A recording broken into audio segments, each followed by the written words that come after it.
Yes, how are you? Thank you, Prophet, for this opportunity. I'm from South Africa. My name is Tanaka Mtsinze. You're from South Africa? Yes. Yes. A week before I came for the guest house visit for the conference, my husband has asked me to move out. He asked you to move out? Yes, he's like, Peg, I'm done. You can go leave the child.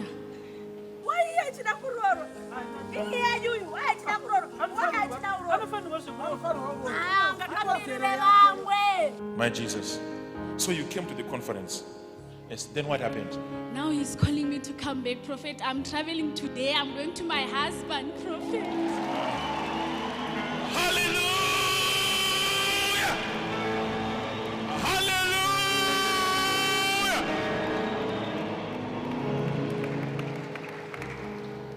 The husband is called her back. Come.